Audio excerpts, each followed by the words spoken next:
folks, and welcome to this episode of the Stranraer by-election Beyond the Leaflet. Today we have Gisele Skinner, our Heritage Party candidate. The goal of this is to provide an uninterrupted platform for candidates to clearly articulate their vision and policy priorities for Stranraer Millennium for this by-election. Each question of my 6 questions will have approximately 5 minutes to discuss on each topic, and I will invite the candidate to sum up after them. I'm not going to counter question, and I'm not going to cross-examine the candidates. It would be inappropriate for me as a member of the council already. I'm here just to allow the candidate to get their message over to you, the voter, before the election next Thursday, the 20th of November. So Gisele, welcome. No, thank you. Welcome. Thank you for inviting me. We'll move straight on to the first question, Gisele. Okay. Which is Stranraer Millennium's economy. What is your overarching vision for the economy of Stranraer Millennium, and what key strategies would you implement to promote local growth and address economic challenges over the next 5 years? Okay, so let's start with the economy and the Heritage Party. What we would plan that, not if but when, we're in all local councils and Westminster and Holyrood, we would implement lots of different things, and one of the first fiscal responsibilities would be is that governments easily forget that the money that they have are not their own, that's raised from taxations and belongs to the people and should be spent wisely on the people and infrastructure for the areas. So it should. And the Heritage Party believes that the fiscal responsibility, which means, we know, living within our means as a nation, and that can be done. It really can, because over the past 40 years, or 4 decades, whichever way you want to say it, the bigger governments have just borrowed and spent, borrowed and spent, borrowed and spent, until our interest rates are absolutely through the roof. It is astronomical amounts that we're paying out in that. It would be lovely that if a government would not unnaturally inflate asset prices as well, which they create a boom or bust bubble, and it punishes people. It would be lovely that, again, if we could get to our goal, what the Heritage Party believe that we could accomplish, is that a target inflation of 0%, and it could be achieved by reducing the extravagant spendings of the government at the minute. Example, so much foreign aid and things like that could be reduced and help the people of the United Kingdom and certain areas before doing out other things. I would love to see for the Stranraer and Rins, I really do love this area. I moved here in 2013 from Northern Ireland, and I am an Galloway Irish, I should say. And I have seen Stranraer really decay a bit in the several years that I've been here.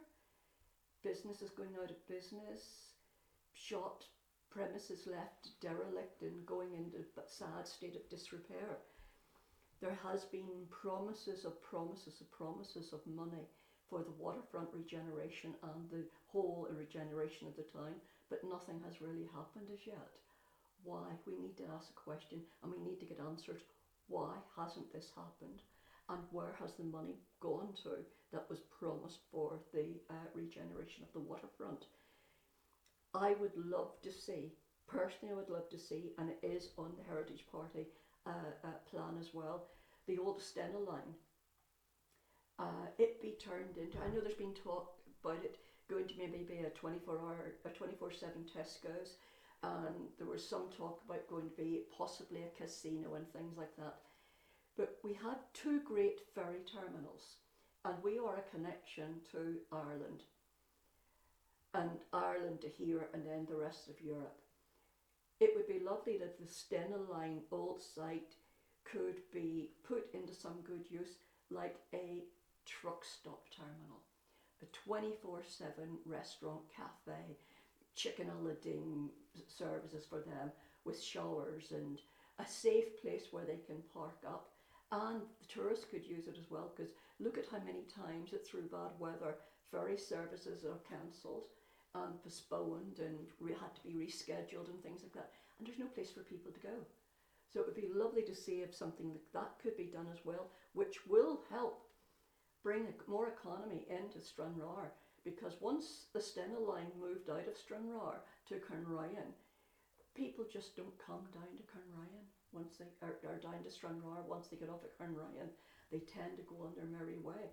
So it would be lovely to see a lot more infrastructure put into Stranraer and get it incentives for people to open up small businesses again, and just really a helping hand to make this beautiful part of Scotland.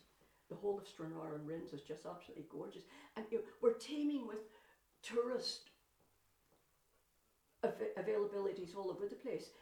The fishing around here is absolutely fantastic, and being a fishing person, I know how good it is. The hunting's good, the shooting's good, the sightseeing's good. We have a lot of resources here to build the place up and make it a great place again. That's that 5 minutes almost exactly, Yes. Gisele. That was very well timed. Do you have anything to sum up with, or?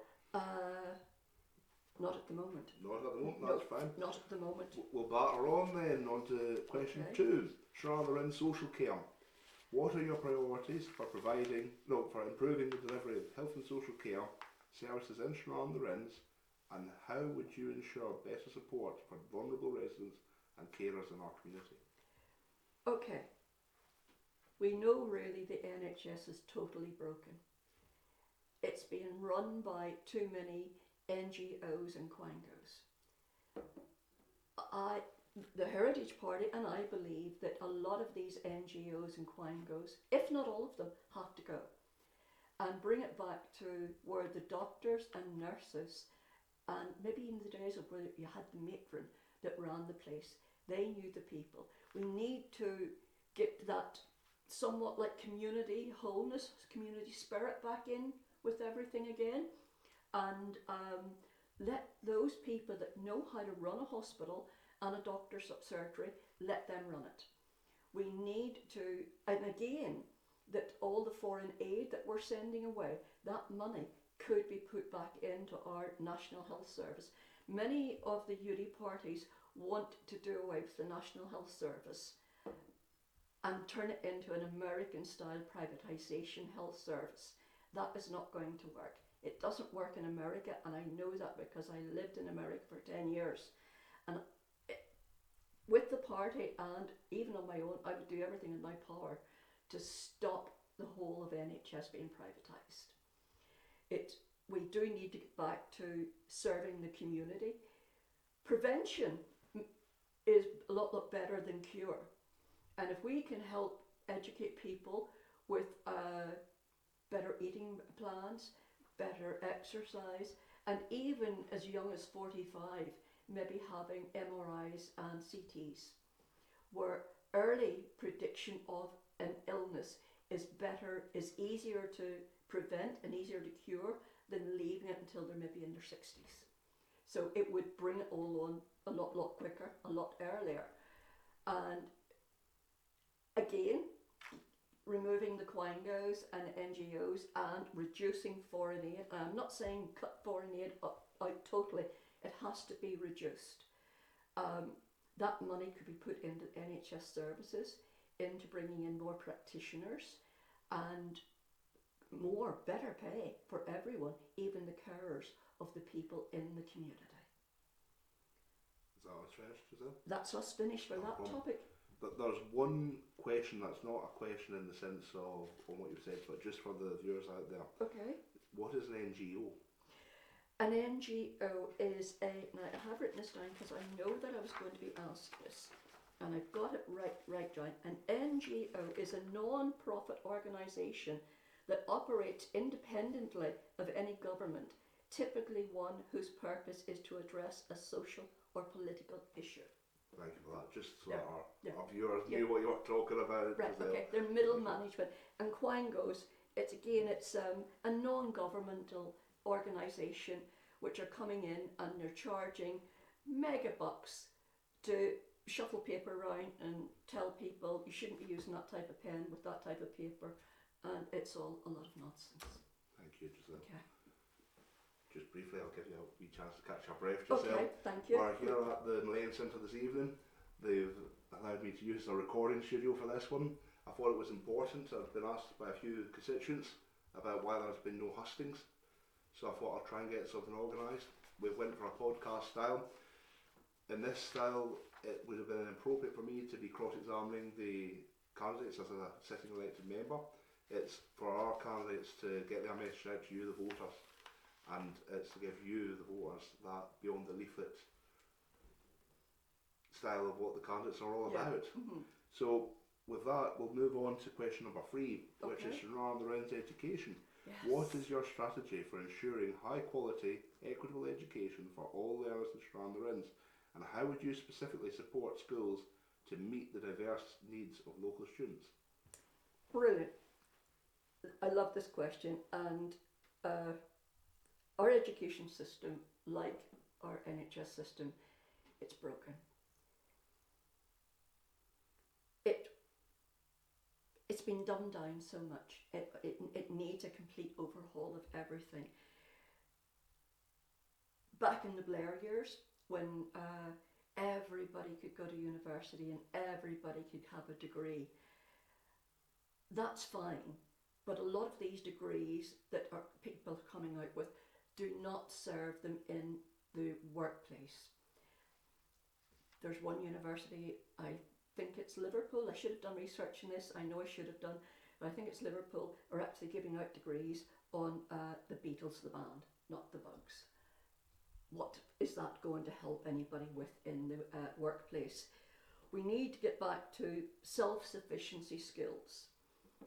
And with those self-sufficiency skills, rather than relying on imported labour and everything, we could get back to the days where we have great carpenters, now I'm not saying that we don't have carpenters, electricians and plumbers at the minute, we do, but we don't have enough. We don't have enough people with trade skills. Everything's been taken over, car mechanics and things have been taken over by automation and stuff. It would be lovely to see self-sufficiency skills coming back into our schools, and that would start probably at primary school age as well. And I don't want to sound sexist here, but I know women make the best housekeepers and the best homemakers, and some men can cook, so they can, but women are the best cooks. But there's many children, men and women, leaving school today that don't know the basics of how to cook. They know how to buy a ready-made meal and stick it in a microwave. We need to start doing things like that. And again, the money for everything that the Heritage Party would like to be able to do to bring back more specialised schools in every geographical area, and specialised school would be for those vulnerable children as well that need special treatment, special education, special care. That would be funded as well, again from the cutting back drastically on the foreign aid and obviously getting rid of the NGOs and quangos. There is money there, there really is money there. It just needs to be rethought about it and redistributed really. And the schools should really have that every child should be proficient in the basics of reading, arithmetic, writing. And the teachers today, too many teachers in maybe secondary schools and universities are teaching their opinion rather than teaching the curriculum. So I think we should get back to the teacher should be teaching a curriculum and not their opinions. And I think with that, and then we must just keep in mind that the children of today really are the future. And if they're well educated and well versed in all the skills that we have, and I'm not saying everybody should be a carpenter, a plumber, whatever, but there are some people that have better talents to go on to university and become doctors and lawyers and things. Not everybody can be fitted into one box, not one size fits all. So there would be a more levelling out, more level playing field for everyone, and everyone would be educated to the best of their ability. Thank you, Gisele. I guess you've summed up That's within it. that. Yes. Not a problem. Not a problem. Yep. We'll move on to our fourth question, Stranraer Inns transport and infrastructure. In your view, what are the most critical transport and infrastructure needs for Stranraer Inns, and what specific actions would you pursue to improve connectivity and access across the area? Right. We really do need effective and efficient transport, especially for the rural areas. Where I live in Lockins, I think on a Sunday, I think there's 2 buses, one at like 9 o'clock and one about 3 o'clock. Means Sunday people can't go anywhere if they don't drive, and not everybody drives. And that we are being encouraged not to drive so much for the climate change thing. We need better transport. And on the roads, for example, the Heritage Party, we believe that there should be free open market competition between petrol, diesel and electric vehicles. And the rail system, upgrading our railway infrastructure really does need to happen. If we want to go by train to Glasgow, many times you've got to go from Stranraer to Ayr, have a wait over, and then go from Ayr to Glasgow and vice versa. That is not practical. It would be lovely to get a better train system in and just have better connection with all the rural areas for buses and trains to bigger cities and things. And it can be done. It can be done. There, I'd said earlier about the possibility of at the old Stena site doing a lorry freight park up place. We are the connection. The A77 and the A75 are Euro trunk roads, or Eurolink roads, I should say. Sorry. They're in a diabolical state.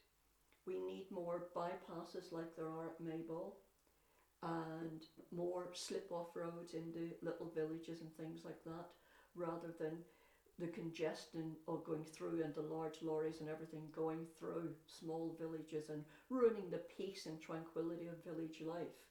So more bypasses and stuff like that too. But definitely we do need a better, like the bus service at the moment is doing okay. And I know that there was a few months ago that Dumfries and Galloway Council came in and saved the day for Stagecoach that pulled out of bus services. But we need more bus services. We need definitely better connections and everything to get people. Because with our health system the way it is, and the Galloway Hospital, everything's been moved down to Dumfries, and you either got to go to Dumfries, Glasgow or Edinburgh for hospital appointments and hospital treatments. To get to these places, it takes a whole day to get to there. I am going for surgery to the Jubilee Hospital, and it takes me 3.5 hours to get there by car. If I didn't have a car, it could take maybe like 5, 6, maybe even 7 hours by public transport and trains. It's broken. It needs to be fixed. And the road systems and the transport, the buses and rail could be accomplished, but it would take both Scottish and UK governments working together for the funding of the projects to bring all this about, and a collaboration as well of all the local authorities of Scotland and the UK to bring it about. And I do believe it could happen. That's it. That's us on that section. Thank you, Gisele. We're sprinting through this. There we go. There we go. Moving on to question number 5. Stranraer Inns community. How do you propose to empower and collaborate with local community groups, charities and trusts to strengthen the social fabric of Stranraer Inns and address issues like social isolation and local amenity provision? The social isolation is really a sad one.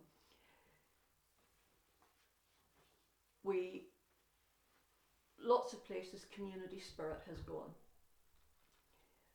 Gone are the days where neighbours would call in and check in on neighbours and do a bit of shopping for neighbours and things like that. Vulnerable people living alone are left literally alone, and that is so sad. It would be lovely to see more community spirit to help these people and just drop in on a neighbour. And especially in these horrible dark winter nights, people sitting there by themselves, maybe haven't seen somebody for several days. It would be lovely just to drop in and have a chat with them. But I know there's rules and regulations and things, lots of red tape to go through to maybe get a group of people organised to do something like that. But we need better means of communication for our communities. There's services out there to help people, vulnerable people, but some people don't know where to get in touch with, and sometimes they're pushed from pillar to post. And I have heard this happen to people, because I do go out and try to help some people as much as I can by doing a little bit of shopping for them and things, and they just wish that there was somebody even could come along and take them out to do their own shopping, but they don't know where to get in touch with people to do it. So if there's something out there that is like that, it has to be made more aware, and the contact details of it readily available things. But I am hoping that I will be elected the councillor for this seat, and I know it's a big task to fill Mr. Scobie's shoes, but fill them, they will be filled. And when Willie Scobie started off, he didn't know all the answers, he didn't know everything, but he worked at it and he worked at it, and he has done a fantastic job at it. But we got to have community engagement, and it really is a must, community engagement. And like all of you councillors already do, you hold surgeries and you go to different places and you host events and things where people can come and speak with you. So that clarity, that transparency is absolutely imperative, to have the people get in touch with you, either by coming to the surgery or the event where you're holding, whatever, to speak with them, and also to have our phone numbers, even our addresses, clearly, openly available to people, and be contactable at any time. And that's what I would do. I would achieve people's comments and ideas for the community. I will be readily available to speak with everyone, and I will honestly take on everything that people say. I'll take it on board. I might not always agree with your opinion, with your idea, but I will stand up for your right to have that opinion and idea, and I will do my best to see it fulfilled for you. We need, again, I'm repeating myself, but we really do need community spirit back again. And with our local charities and things that already are, I will arrange to meet with them on a weekly basis or a monthly basis, whichever suits. Things can be spoken about, and outside of meeting in person, I would love that there would be something like a WhatsApp group where we're in contact practically every day, and things can be discussed, problems can be brought to me to be ironed out, and that's as much as I can really think of at the moment. Thank you, Gisele.